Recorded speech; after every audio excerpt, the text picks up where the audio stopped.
हमारा दूसरा टॉपिक है which is related to cellular adaptation and aberrant cell growth. ये एज इनका लास्ट टॉपिक है जो हमारा कंप्लीट हो जाएगा।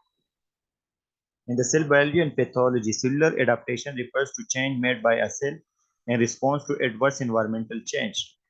तो बोले कि सेल बायोलॉजी में और पैथोफिजियोलॉजी में सेलुलर एडेप्टेशन, हम इस चीज को कहते हैं, किसी चीज में तब्दीली आने को हम सेलुलर एडेप्टेशन कहते हैं। और ये तब्दीली सेलुलर चेंजेस किसकी वजह से आते हैं? Due to in response to adverse environmental change.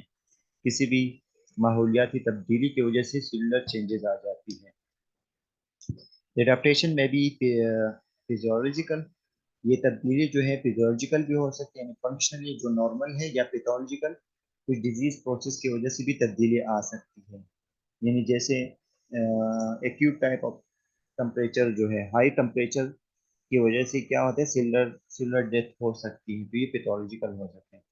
Physiological change adaptation ये है कि for example if the patient है इज हैविंग लो एचबी की वजह से क्या होता है, पेशेंट टेकिकार्डिक हो जाते हैं। तो ये तब्दीली या और इस टेकिकार्डिक की वजह से workload on the myocardial cell पे बढ़ जाता है, तो एक्सक्यूज मी हाइपोट्रोफाइक सर, आपकी आवाज़ बहुत कम आ रही है सर। ये आवाज का मसला सिर्फ आपके पास साथ है या सबके साथ है? प्लीज बता दीजिए दूसरे लोग। बहुत कम आ रही है आपसे आपकी। तो आप किस चीज से माइक यूज कर रहे हो, क्या यूज कर रहे हो, या हेडफोन क्या? हैंड फ्री यूज कर रहे हैं सर, हैंड फ्री। हम्म पता नहीं आपकी सही आवाज है में। सर। तो फिर समर आवाज हो सकता है आपका मसला है, अगर दूसरे लोग सही सुन रहे हैं। मैसेज पे बताओ दूसरे लोगों का भी यही मसला है।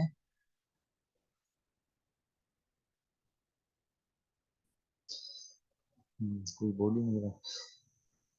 तो एडेप्टेशन में भी फिजियोलॉजिकल नॉर्मल भी हो सकते हैं या पैथोलॉजिकल एबनॉर्मल भी हो सकते हैं।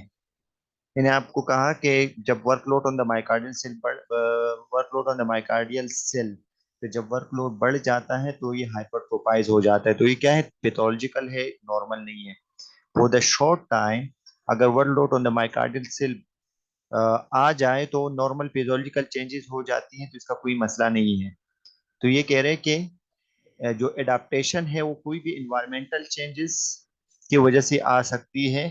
तो हमारे पास एडाप्टेशन जो है दो टाइप्स हैं, वो नॉर्मल भी हो सकते हैं और एबनॉर्मल भी हो सकती है। अ, इसके अलावा five major types of adaptation includes, जो एबनॉर्मल पैथोलॉजिकल चेंजेस की वजह से हमारे पास five major types of adaptation है। One is atrophy, second one is hypertrophy, third one is hyperplasia and dysplasia and metaplasia. इससे ज्यादा क्वेश्चन आ सकते हैं कि एट्रोपी क्या है, हाइपरट्रोपी क्या है, हाइपरप्लेजिया, डिस्प्लेजिया एंड मेटाप्लेजिया क्या है। तो एक एक थोड़ा बहुत तब्दीली के साथ आप लोग को इसका डेफिनेशन पता होना चाहिए कि what is the physiological adaptation. They represent response of cell to normal stimulation. ये क्या है, नॉर्मल स्टिमुलेशन की वजह से कुछ ये हार्मोन की वजह से या एंडोजीनस अंदरूनी कोई केमिकल सब्सटेंसेस है, उसकी वजह से कोई भी सेलुलर चेंजेस आ जाएं, इसको हम फिजियोलॉजिकल एडाप्टेशन कहते हैं। जैसे enlargement of the breast and induction of lactation by pregnancy, ये बोले ब्रेस्ट वगैरह की इनलार्जमेंट आ जाए ड्यू टू, ये फिजियोलॉजिकल है ना, फंक्शन फंक्शनली क्या हो जाती है, बढ़ जाती है, इसके फंक्शन बढ़ जाते हैं तो ऑटोमेटिकली इनलार्जमेंट ऑफ ब्रेस्ट हो जाते हैं जो नॉर्मल है।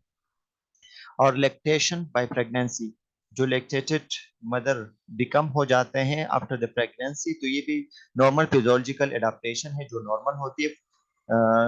ये सब प्रेगनेंसी के टाइम पर फॉर 1 to 1.5 years तक होती है, तो ये नॉर्मल एडाप्टेशन है। रिप्लेसमेंट ऑफ लेबाइल टिश्यूज, जैसे लेबाइल टिश्यू, कोई भी रिप्लेसमेंट ऑफ टिश्यू, एक टिश्यू डेथ हो जाए इसकी वजह से दोबारा माइटोसिस की प्रोसेस के जरिए एक रिप्लेस आ जाए, दूसरा टिश्यू बन जाए बाय माइटोसिस प्रोसेस, तो ये भी एक नॉर्मल एडाप्टेशन है। ये स्कैन स्किन कट लग जाए और आप फिर स्टिचेस वगैरह लगाते हो, कुछ दिनों के बाद वो क्या हो जाती है, वो ज्वाइन हो जाती है। तो ये क्या है, ये भी सिलुलर एडाप्टेशन है और ये नॉर्मल एडाप्टेशन, फिजियोलॉजिकल एडाप्टेशन इसको कहते हैं। बोन मेरो वगैरह ये भी रिप्लेसमेंट करा देते हैं लोगों को, बोन मेरो ट्रांसप्लांट वगैरह कराते हैं जिन लोगों को हेमाटोलॉजिकल डिसऑर्डर्स होते हैं, तो इसमें भी हम ये कराते हैं, ये भी नॉर्मल है। पैथोलॉजिकल से हम फिजियोलॉजिकल वो चेंज लेके आते हैं। और एंडोमेट्रियम ये चेंजेस आना ये भी पैथोलॉजिकल एडाप्टेशन है, जो एवरी मंथली होती रहती है। दूसरा है pathological adaptation occurring as a result of, जो पैथोलॉजिकल एडाप्टेशन है ये किसकी वजह से है, due to as a result of certain stimuli which is pathological है। किसी भी मल्टीपल स्टिमुलेशन हो सकती है, तो वो पैथोलॉजिकल्स हैं। वो क्या है, देखो वो पैथोलॉजिकल हमारे पास these are 5 type basic types है जो हमारे पास पैथोलॉजिकल एडाप्टेशंस की वजह से होती है। One is hyperplasia, hypertrophy, atrophy, metaplasia and dysplasia. फिर हाइपरप्लेजिया किसे कहते हैं, तो दोनों में क्या फर्क है, it is increase in the size of an organ. ये क्या है, ऑर्गन्स या टिश्यू के साइज के बढ़ने को हम क्या कहते हैं, हाइपरप्लेजिया कहते हैं। नंबर ऑफ सेल इसमें बढ़ते नहीं है, बल्कि सेल के साइज या टिश्यू की साइज बढ़ जाती है। दिस लीड टू हाइपरप्लेजिया, और ये क्या कराते हैं, हाइपरप्लेजिया करा देता है। Due to increase in the number of constituent, वो ये बोल रहे हैं कि इसमें number of constituent parenchymal cell जो है वो बढ़ जाती है। इट में भी फिजोलॉजिकल या पैथोलॉजिकल, ये हाइपरप्लेजिया जो है वो फिजोलॉजिकल भी हो सकती है, पैथोलॉजिकल भी हो सकती है हाइपरप्लेजिया। जैसे आप लोगों के ब्रेस्ट मिल्क इनलार्जमेंट है, तो ये क्या है, ये फिजोलॉजिकल होती है, पैथोलॉजिकल नहीं है। सही है। तो it is increase in the size of an organ और टिश्यू। ये ऑर्गन या टिश्यू के इंक्रीजिंग किसकी वजह से, increase in the number of constituent cell. इसमें नंबर ऑफ सेल जो है इसका डिवीजन, फॉर एग्जांपल पहले वक्त में इसके 10 सेल्स थे, 10 सेल से बना था, लेकिन इसमें नंबर ऑफ सेल 20 हो गए, तो ये क्या है, number of cell lead to, number of cell जो है नंबर ऑफ सेल के बढ़ने की वजह से size of the cell, size of the tissue और the size of the organ क्या हो गई, बढ़ गई। तो this condition is known as hyperplasia.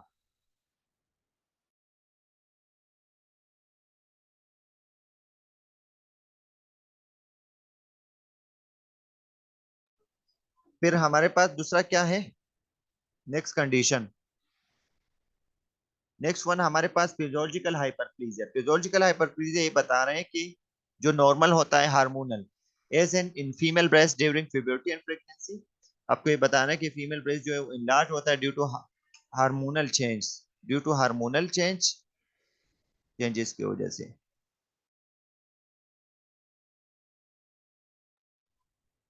Physiological है due to hormonal change in female breast during puberty and pregnancy, ये भी है। और due to the compensatory, compensatory क्या है, एज अ कंपनसेशन इनलार्जमेंट आ जाए अब liver hepatocytes after partial hepatectomy due to increase in the in its functional demands.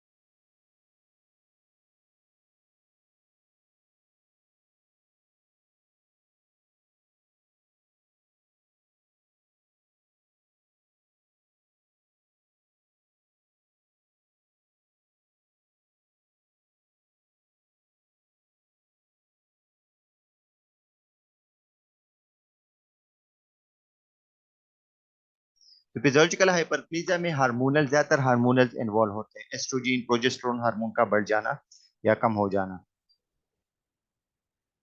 दूसरा है पैथोलॉजिकल, पैथोलॉजिकल में क्या है, पैथोलॉजिकल में increase level of circulating hormone, hormone produce hyperplasia in the target organs. Pathological में कौन कौन से, hyperplasia of the endometrium due to hyperestrogenism की वजह से हो सकता है। सिनाइल प्रोस्टेट हाइपरप्लेजिया, ये प्रोस्टेटिक हाइपरप्लेजिया जो है ये भी क्या है, ये एबनॉर्मल है, पैथोलॉजिकल कंडीशन है due to increase in the level of androgen और एस्ट्रोजन हार्मोन की लेवल जो है वो बढ़ जाए, तो due to this the prostatic hyperplasia करा सकते हैं। ये पैथोलॉजिकल कंडीशन है, और ये सर्जिकल प्रोसीजर से हम फिर ये इसका इलाज करते हैं ज्यादातर। However, hyperplasia due to the certain stimuli stops with removal of these stimuli and may serve as a useful function. लेकिन हम हाइपरप्लीजिया को बचा सकते हैं ड्यू टू सर्टेन स्टिमुलाई को, जो जो स्टिमुलाई इसको मिल जाती है इसको स्टॉप करने से हम इसका इलाज करते हैं इन द इनिशियल स्टेज। देखो, नॉर्मल प्रोस्टेट का ये वो है, और एबनॉर्मल प्रोस्टेट का इनराजमेंट ये है, लेकिन याद रखो ये सिर्फ मेल में ही होता है प्रोस्टेट। तो ये प्रोस्टेट हाइपरप्लीजिया किसकी वजह से है? Due to the abnormal stimulation to the prostate gland. Hypertrophy क्या है हमारे पास? हाइपरट्रोफी ये मेजॉरिटी तौर पे अगर साइज बढ़ जाए, it is an increase in the size of an organ और tissue due to the enlargement of individual cells without increase in the number of cells. दोनों में डिफरेंशिएट ऐसे करोगे कि हाइपरप्लीजिया में नंबर ऑफ सेल बढ़ जाते हैं, तो नंबर ऑफ सेल्स के बढ़ने की वजह से साइज ऑफ द टिश्यू और ऑर्गन बढ़ जाते हैं। लेकिन हाइपरट्रोफी में क्या है? हाइपरट्रोफी में आपके साइज बढ़ जाते हैं, नंबर ऑफ सेल इसमें इन्वॉल्व नहीं होते हैं। सही है? तो नंबर ऑफ सेल्स इसमें हमारे पास क्या होते हैं? Without cells in the number of cell, इसमें नंबर ऑफ सेल बढ़ते नहीं है, बल्कि इसमें डायरेक्टली एनलार्जमेंट आ जाती है, तो इस कंडीशन को हम हाइपरट्रोफी कहते हैं। तो इससे क्वेश्चन आ सकते हैं कि हाइपरट्रोफी किसे कहते हैं, हाइपरप्लीजिया किसे कहते हैं। दोनों में मेन डिफरेंस है, one is increase in number of cells hyperplasia में, हाइपरट्रोफी में डायरेक्टली क्या होते हैं? नंबर ऑफ, इसमें directly size of the cells बढ़ जाते हैं, नंबर ऑफ सेल नहीं बढ़ते हैं। It is usually occur in organs in which proliferation and mitosis are restricted। ये वहां पर होते हैं जहां पर माइटोसिस जो है रेस्ट्रिक्टेड होता है, माइटोसिस फंक्शन नहीं होते, डायरेक्टली बढ़ जाते हैं। ये कहाँ कहाँ पर हो सकती है? स्केलेटल मसल और हार्ट मसल में हाइपरट्रोफी होते हैं, हाइपरप्लीजिया नहीं होते मेजॉरिटी तौर पे। तो हाइपरट्रोफी ज्यादातर लेफ्ट वेंट्रिकुलर हाइपरट्रोफी एक मेजर वो है, बाद लोगों में ये भी एक बीमारी है। तो लेफ्ट वेंट्रिकुलर हाइपरट्रोफी जिन लोगों की क्या होती है? जिन लोगों के एरोटिक स्टेनोसिस होती है, तो aortic stenosis lead to left ventricular hypertrophy. क्योंकि जब एरोटिक स्टेनोसिस अरोटा जो है इसमें स्टेनोसिस आ जाए, तो स्टेनोसिस की वजह से वर्कलोड जो है इस पे बढ़ जाता है, तो ये लीड करता है हाइपरट्रोफी की तरफ। इट मे बी फिजियोलॉजिकल और पैथोलॉजिकल, लेकिन मेजॉरिटी तौर पे ये कह रहे हैं कि हाइपरट्रोफी पैथोलॉजिकल भी हो सकती है, फिजियोलॉजिकल भी। सही है, लेकिन मेजॉरिटी तौर पे ये पैथोलॉजिकल कंडीशन हो सकती है। सही है।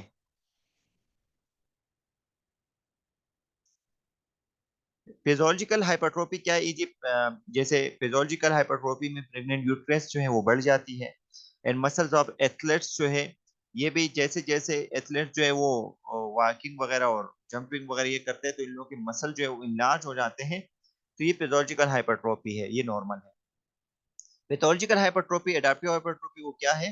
स्टमक एंड पाइलोरिक स्टेनोसिस जो है, जब पाइलोरिस जहां से ग़िज़ाइयत जो है निकल जाता है टूवर्ड्स टू द इंटेस्टाइन, अगर इसमें स्टेनोसिस आ जाए तो इस पे एक प्रेशर आ जाता है आपकी स्टमक में, तो due to the hyper pressure एट्सो स्टमक हाइपरट्रोफी करा देता है। Cardiac muscle hypertrophy in chronically hypertensive patient, जो हाइपरटेंसिव पेशेंट होते हैं या जो कार्डिक मसल पे क्या हो जाते हैं? वर्कलोड बढ़ जाता है, due to this workload increase in the workload of the cardiac muscle, this is lead to pathological hypertrophy करा देता है।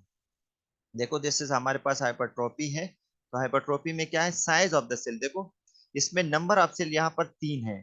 सही है, ये नॉर्मल कंडीशन है। ये हाइपरट्रोफी एडाप्टेशन किसकी वजह से आए? अगर वर्कलोड आपने बढ़ा दिया, तो ये क्या है? इसके सेल्स के साइज क्या हो गए? बढ़ जाए, तो this condition is known as hypertrophy. तो हमने दो कंडीशन पढ़ा है, one is pathological and the second condition is physiological. Pathological condition में ये है कि आपने ये पढ़ा कि जैसे यूट्रस का एनलार्जमेंट, मसल्स एथलेट्स का बढ़ जाना, तो ये क्या है? यहाँ बॉडी बिल्डिंग वगैरह जो लोग करते हैं वो भी फिजियोलॉजिकल हाइपरट्रोफी होती है। लेकिन पैथोलॉजिकल हाइपरट्रोफी में हमारे पास कौन कौन से आते हैं? जैसे स्टमक के और कार्डिक मसल के, इसके एनलार्जमेंट को पैथोलॉजिकल हाइपरट्रोफी कहते हैं। देखो, ये कार्डिक मसल का एनलार्जमेंट है, ये पैथोलॉजिकल कंडीशन है। Hypertrophy and hyperplasia are closely related to both, and both may contribute to an overall increase in the organ size। ये बोले इंटरलेटेड हो सकते हैं, ये दोनों जो है रिस्पॉन्सिबल है to increase the organ size, ये ऑर्गन के साइज को क्या करा देते हैं? बढ़ा देता है। What is atrophy? एट्रोपी क्या है? Reduction of the size of an organ. सही है। एट्रोपी में साइज, हाइपरप्लीजिया हाइपरट्रोफी। दोनों में साइज के बढ़ने को हम क्या कहते थे, हाइपरप्लेजिया हाइपरट्रोफी। दोनों में फंक्शन फर्क ये था कि एक में नंबर ऑफ सेल बढ़ जाते, दूसरे में साइज ऑफ द सेल बढ़ जाते थे हाइपरट्रोफी में। एट्रोफी में क्या था, साइज ऑफ एन ऑर्गन जो है वो कम हो जाए, सही है, after reaching it's normal adult size, सही है। जब नॉर्मल एडल्ट साइज तक बढ़ जाता है तो इसमें क्या हो जाते हैं, कुछ कंडीशन की वजह से अगर इसकी साइज कम हो जाए, इस कंडीशन को हम हाइपरट्रोफी कहते हैं। और ये किसकी वजह से है, as a result of decrease in both the number and size of the cell. ये किसकी वजह से है, या सेल्स के कम, नंबर ऑफ सेल्स की कमी की वजह से भी हो सकती है, या साइज ऑफ द सेल की कमी की वजह, दोनों कंडीशन में हाइपरट्रोफी हो सकती है। एसोसिएटेड विद फिब्रोसिस की वजह से भी हो सकते हैं। ये पैथोलॉजिकल और फिजियोलॉजिकल हो सकती है। फिजियोलॉजिकल एट्रोफी किसे कहते हैं, फिजियोलॉजिकल एट्रोफी क्या है, a form of physiological atrophy returns to normal size after hyperplasia and hypertrophy uh, if the causative stimuli are removed and equilibrium returns back। ये बोले कि हाइपरप्लीजिया और हाइपरट्रोफी हो गए एक ऑर्गन्स को, लेकिन अगर इससे स्टिमुलाई को हटा दिया और इसके साइज में कमी आ गई, तो this condition is known as atrophy, and this type of atrophy is known as physiological atrophy. जैसे यूट्रस यूट्रस का इनलार्जमेंट होना, वो भी हाइपरप्लीजिया है ही होता है, हाइपरट्रोफी होता है, सॉरी हाइपरप्लीजिया नहीं होता, इसमें increase size of the cell जो है वो बढ़ जाती है। लेकिन लेकिन प्यूबर्टी के बाद, आफ्टर द प्रेगनेंसी के बाद यूट्रस जो है वो क्या हो जाता है, नॉर्मलाइज साइज की तरफ आ जाता है, तो this is known as atrophy, सही है। तो ये फिजियोलॉजिकल होती है। Atrophy of the ovary after menopause, ovary का साइज का कम होना मेनोपॉजल स्टेज के बाद, तो ये भी क्या है, ये फिजियोलॉजिकल होती है। और एट्रोफी ऑफ द जेनेटिक्स वगैरह, ये भी क्या है, ये भी हमारे पास नॉर्मल कंडीशन है। पैथोलॉजिकल में कौन कौन से, डिपेंड्स ऑन द कॉज। ये कॉज ये लोकलाइज भी हो सकते हैं, जनरलाइज भी हो सकते हैं। जैसे इस्केमिक एट्रोपी, इस्केमिक एट्रोपी ये है कि अगर इस्कीमिया हो गया, ब्लड सप्लाई अल्टर हो गए, तो इसकी वजह से भी साइज ऑफ द सेल जो है वो क्या हो जाती है, कम हो सकती है, तो इस्केमिक एट्रोपी कहलाते हैं। प्रेशर एट्रोपी ये है कि आप जब सेल्स पे प्रेशर आ जाए, तो ये क्या है, ये प्रेशर एट्रोपी कहलाते हैं। और एक नेरोपैथिक, नर्व्स इंपल्सेस, जब नर्व्स इंपल्सेस या स्टिमुलेशन जो है कम हो जाए, तो इसकी वजह से भी एट्रोपी हो सकती है, नोन एज नेरोपैथिक एट्रोपी। और जब आप वर्कलोड को कम कर लेते हो, जब जब जब आप यानी फॉर एग्जांपल मायोकार्डियल सेल पे वर्कलोड को कम कर लेते हो, तो ये भी क्या है, ये डिक्रीज वर्कलोड की वजह से जो एट्रोपी हो जाती है, वो भी पैथोलॉजिकल एट्रोपी है, ठीक है। जो लोग एक्सरसाइजेस नहीं करते हैं, तो इस एक्सरसाइज की वजह से इन लोगों के मसल जो है वो स्ट्रेंथन नहीं होती है, सही है। तो इन लोगों के मसल जो है सिकुड़ना शुरू हो जाते हैं आफ्टर सम टाइम। तो जो due to decrease in workload और एक्सरसाइजेस, तो ये क्या कराते हैं, पैथोलॉजिकल एट्रोफी करा सकते हैं। मेटाप्लीजिया क्या, हमने हाइपरप्लीजिया पढ़ा, हाइपरट्रोफी पढ़ी, एट्रोफी पढ़ी, अभी metaplasia, this is the another condition. ये क्या है, इट इज रिवर्सिबल चेंज, ये रिवर्सिबल हो सकती है, वापस अपनी जगह पे आ सकती है। In which in adult cell types, in इसमें एपिथेलियल या मेसेंकाइमल सेल जो है is replaced by another adult cell type of the same tissue. ये बोले कि किसी भी टिश्यू की जगह दूसरा टिश्यू आना शुरू हो जाए, सही है, सेम टिश्यू हो लेकिन चेंज हो जाए, रिप्लेसमेंट आ जाए, तो ये क्या है, this is known as metaplasia. Reversible change in which in adult cell types, इसमें एपिथेलियल सेल भी हो सकते हैं, is replaced by another adult cell of the same tissue, सही है। ये ऑटोमेटिकली होती रहती है। एपिथेलियल स्क्वामस मेटाप्लीजिया क्या है, pseudocertified ciliar columnar respiratory epithelium due to chronic irritation by habitual cigarette smoking or in vitamin A deficiency। जैसे for example आपके रेस्पिरेटरी एपिथेलिया जो है, अगर इसमें कोई खराबी आ जाए और ये रिप्लेस हो जाए, जो स्मोकर होते हैं, तो इसके एपिथेलियल जो है रिपेयर होते रहते हैं, रिवर्सिबल चेंज आ जाती है। तो इस किस्म की जो रिवर्सिबल चेंज है, इसको हम क्या कहते हैं, इसको हम मेटाप्लीजिया कहते हैं। देखो ये चेंजेस आते रहते हैं। हाइपोप्लीजिया किसे कहते हैं, हाइपरप्लीजिया आपने जैसे पढ़ा कि हाइपरप्लीजिया इज द, हमारे पास क्या है, साइज के बढ़ने को हम क्या कहते थे, हाइपरप्लीजिया कहते थे, सही है। यहाँ पर क्या है, hypoplasia it is a decrease in size of an organ. ये साइज ऑफ किसी भी ऑर्गन्स की साइज की कमी को क्या कहते हैं, हाइपोप्लीजिया कहते हैं। ये क्या, वो किसकी वजह से हो सकते हैं, due to incomplete development in embryonic और फेटल लाइफ। आपकी एम्ब्रियोनिक या फेटल लाइफ में इनकम्प्लीट डेवलपमेंटल स्टेज की वजह से इधर जेनेटिक फैक्टर कोई भी फैक्टर हो, इसमें इनकम्प्लीट डेवलपमेंटल डेवलपमेंटल एक्टिविटी में कमी आ जाए, this due to the development decrease in developmental activity lead to the hypoplasia, यानी आपकी साइज ऑफ ऑर्गन जो है वो कम, साइज ऑफ एन ऑर्गन जो है वो डिक्रीज हो जाए, कम हो जाए, इस कंडीशन को हम हाइपोप्लेजिया कहते हैं। जैसे किडनी और यूट्रस की मिसालें हैं, और भी हो सकते हैं, ये लाजमी नहीं है किडनी में है। एजीनेसिस किसे कहते हैं, इसके लाजमी क्वेश्चन आएंगे तो इसको अच्छी तरह याद कर लेना प्लीज। एजीनेसिस किसे कहते हैं, एब्सेंट को, यानी complete absence of an organ और अ पार्ट ऑफ ऑर्गन। सही है, ये क्या है, कंप्लीट एब्सेंस और ऑर्गन या किसी भी ऑर्गन के पार्ट की कंप्लीट, या किसी भी पार्ट ऑफ एन ऑर्गन की एब्सेंस को हम क्या कहते हैं, एजीनेसिस कहते हैं। वो क्या है, वो solitary kidney in such cases the other kidney is absent, यानी एक बाज लोगों में एक किडनी होता है एक नहीं होता है, तो ये कंप्लीट वो है। या किसी बाज लोगों में वाल के वो है, एब्सेंटिज्म हो सकती है, तो this is known as agenesis, इसको कहते हैं एजेनेसिस। A mean absent. अभी एपोप्टोसिस है, cells are born live for a given period of time and then die. Cell जो है वो पैदा हो जाते हैं, और इसकी जिंदगी जो है फॉर सम टाइम पीरियड के लिए होता है, और पीरियड मर जाते हैं।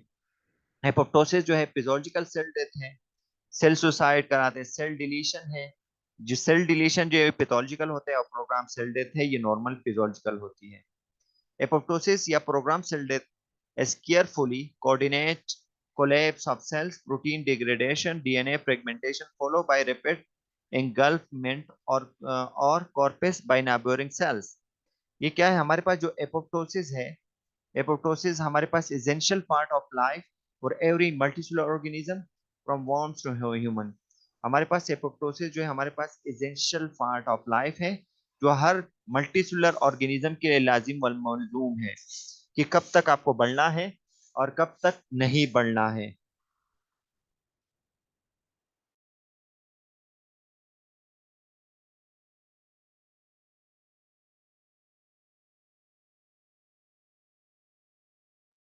Apoptosis plays a major role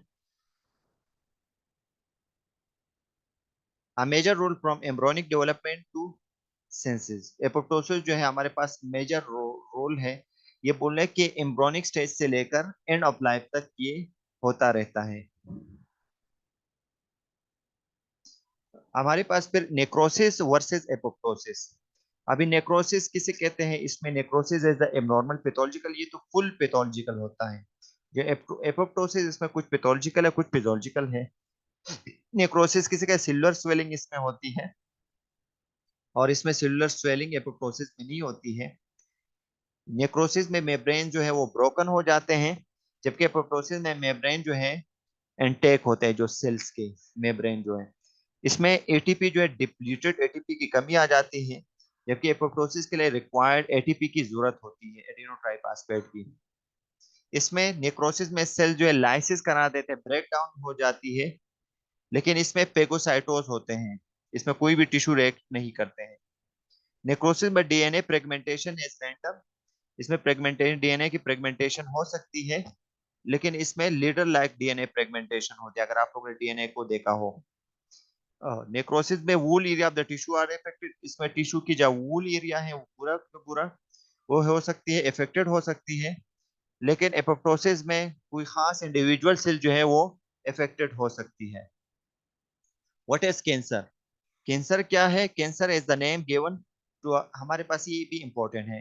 ये क्या है, इट इज द एबनॉर्मल और uncontrolled growth of the cell को हम क्या कहते हैं, कैंसर कहते हैं। एबनॉर्मल ही या इनकंट्रोल, यानी जो सेल्स की जो यानी सेल की जो कंट्रोल मल्टीप्लिकेशन होती है, वो सेल जो है वो लॉस कर लेती है इसमें, कैंसर सेल में।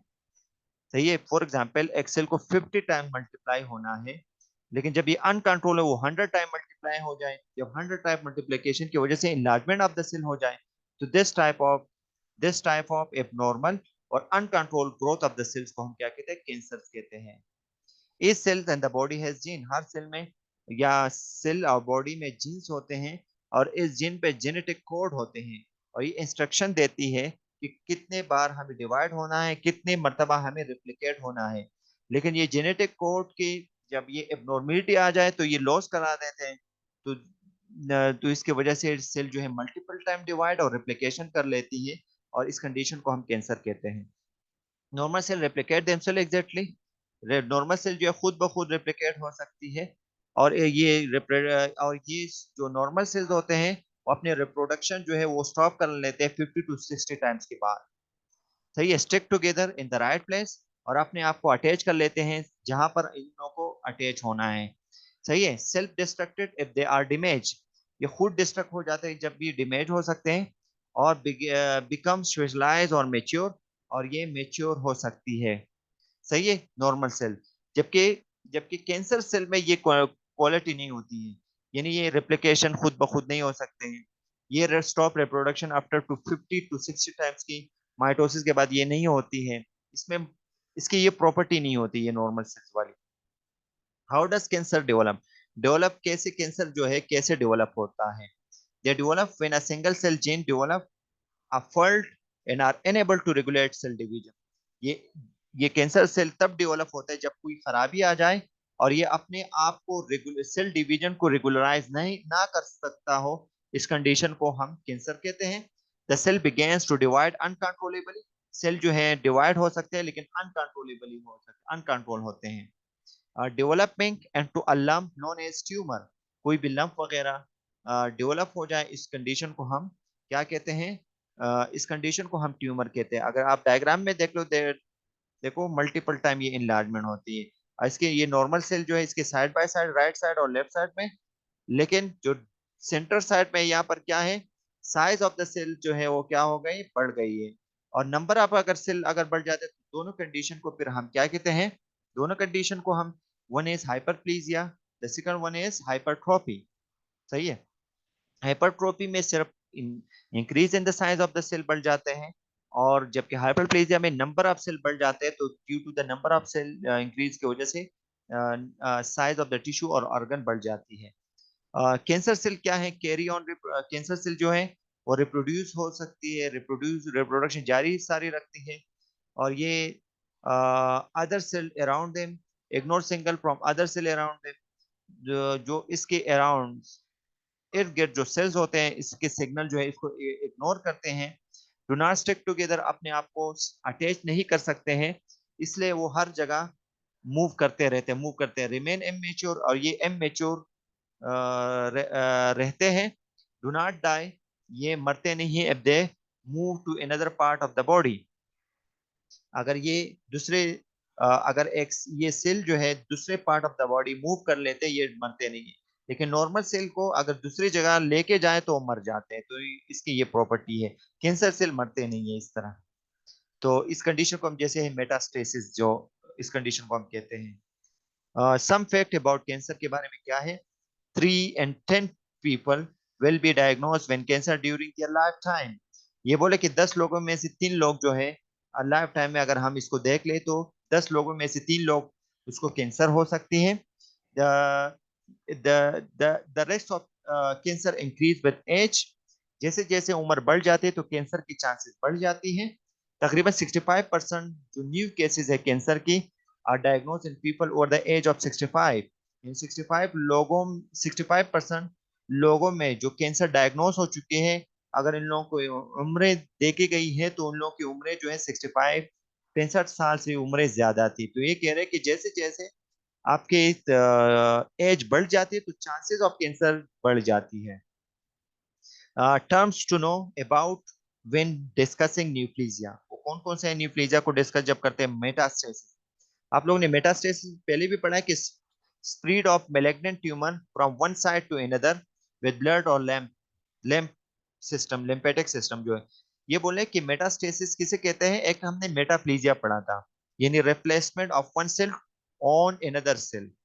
एक सेल की जगह दूसरा सेल जो बन जाती थी उसको हम मेटाप्लीजिया कहते हैं। लेकिन ये मेटास्टेसिस है। मेटास्टेसिस किसे कहते हैं? एक जगह से दूसरी जगह के सेल्स के ट्रांसपोर्टेशन को हम क्या कहते हैं? मेटास्टेसिस कहते हैं। सही है, in spread of malignant tumour from one side to another, वो ब्लड सप्लाई के जरिए या लिम्फेटिक सिस्टम के जरिए वो फैल जाते, तो इस कंडीशन को हम क्या कहते हैं, मेटास्टेसिस कहते हैं। फिर हमारे पास बिनाइन ट्यूमर है। बिनाइन जो है वो हम ये कह सकते हैं कि metastasis is the generalised type of cancer को कहते हैं, while the benign tumour is the localised type. Localised में क्या आ जाती है, typically refers to those tumor and capable of metastasis and having a good clinical outcome। ये बोले कि टाइपिकली इसका प्रोग्नोसिस बहुत अच्छा है, आउटकम क्लिनिकल, अगर इसको हम रिमूव कर सकते हैं। Typically refers to those tumour incapable of metastasis, जिसमें मेटास्टेसिस नहीं होती, जिसमें ट्रांसपोर्टेशन नहीं होती है। malignant malignant ट्यूमर किसे कहते हैं, those tumour capable of invasive growth, वो ट्यूमर जिसमें क्या है, जिसमें कैपेबल ऑफ इन्वेजिव ग्रोथ और metastasis often fatal if not treated effectively. ये बोले अगर हम इसके ट्रीटमेंट नहीं करते हैं मेलिग्नेंट ट्यूमर को, तो ये खतरनाक हो सकती है और इसका इलाज यानी लाइलाज हो सकती है। तो इसलिए we have to take action against the malignant type of tumour. Also the benign, benign जो है वो मेलिग्नेंट हो सकती है, सही है, और मेलिग्नेंट जो है बिनाइन नहीं हो सकती है। तो अगर बिनाइन ट्यूमर के खिलाफ अगर आपने टाइमली एक्शन लिया, तो you can control the malignant types of tumour. फिर हमारे पास differences and the features of the normal and cancer cell. क्या डिफरेंस है, large number of dividing cells. देखो ये नॉर्मल सेल के ये हैं, ये कैंसर सेल के टाइप्स हैं। लार्ज वेरिएबल शेप न्यूक्लाई, देखो इसकी न्यूक्लियस को देख लो, इसके देख लो। फिर स्मॉल साइटोप्लाज्मिक वॉल्यूम, इसमें साइटोप्लाज्मिक वॉल्यूम जो है कैंसर सेल में क्या हो सकती है, और इसमें न्यूक्लियस बड़ा है, इसमें देख लो साइटोप्लाज्मिक वॉल्यूम इसमें ज्यादा होती है और इसमें कम है। और नॉर्मल सेल में ये देख लो variation in the cell size and shape, size और शेप देख लो दोनों में बहुत इख्तिलाफ रखती है।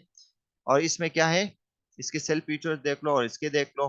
फिर हमारे पास डिसऑर्गेनाइज अरेंजमेंट ऑफ सेल, इसमें देख लो अरेंजमेंट जो है ऑर्गेनाइज टाइप होती है नॉर्मल में, इसमें डिसऑर्गेनाइज होती है, ये ऑर्गेनाइज टाइप नहीं है, मिक्स होती है। इसमें जो ये नॉर्मल है, इसकी बाउंड्री जो है ये आपको पता चलते है कहाँ कहाँ तक बाउंड्री है। लेकिन अगर कैंसर सेल के टाइप देख लो, इसकी बाउंड्री जो है वो पोरली डिफाइंड होती है, पता नहीं चलता कौन सी बाउंड्री है कौन सी नहीं है। बिनाइन ट्यूमर क्या है, benign tumour do not invade the surrounding tissue.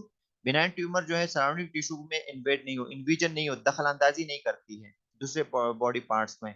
Usually grow slowly, ये स्लोली ग्रो करती है benign tumour. Have covering made of normal cells, they are not cancerous, ये कैंसरस हो भी सकती है और ना भी हो सकती है। Benign tumours can cause problem, ये प्रॉब्लम करा सकती है। ग्रो वेरी लार्ज, ये बहुत बड़ा हो सकता है, जैसे हाइपरथायराइडिज्म है। प्रेस ऑन बॉडी ऑर्गन्स, आपके बॉडी ऑर्गन को प्रेस भी करा सकते हैं बिनाइन ट्यूमर। यहाँ तक कि ब्लड सप्लाई में भी वो कराते हैं, जैसे ब्रेन ट्यूमर है। Take up space in the skulls, जैसे मैंने ब्रेन ट्यूमर का बताया, स्कल में स्पेस बना सकती है और ब्लड सप्लाई को अल्टर करा सकती है। और इसकी वजह से release hormone that affect how the body works, और इसके इन्लार्जमेंट की वजह से आपके हार्मोन जो है रिलीज हो सकते हैं, जो आपके बॉडी वर्क को इफेक्ट करा सकती हैं। मेलिग्नेंट ट्यूमर क्या है, मेलिग्नेंट ट्यूमर जो है आर कैंसरस है, हैव द एबिलिटी, इसमें एबिलिटी है टू स्प्रीड, अपने ओरिजिनल जगह से दूसरी जगह स्प्रीड हो सकती है। Malignant cell can break away from primary source and spread to other organs. ये बोल रहे हैं कि मेलिग्नेंट सेल्स जो है वो अपने प्राइमरी जो इब्तिदाई जगह है जहाँ से इसने शुरुआत की थी, वहां से अपने आप को डिसअटैच करके दूसरी जगह जा सकती है और मल्टीप्लाई हो सकती है by the passage of blood supply and lymphatic system. सही है, जैसे ये डिसमिस होता है फिर दूसरा लिंक, फिर हम ये खत्म करेंगे आज इंशाल्लाह। ये आज काफी है इतना।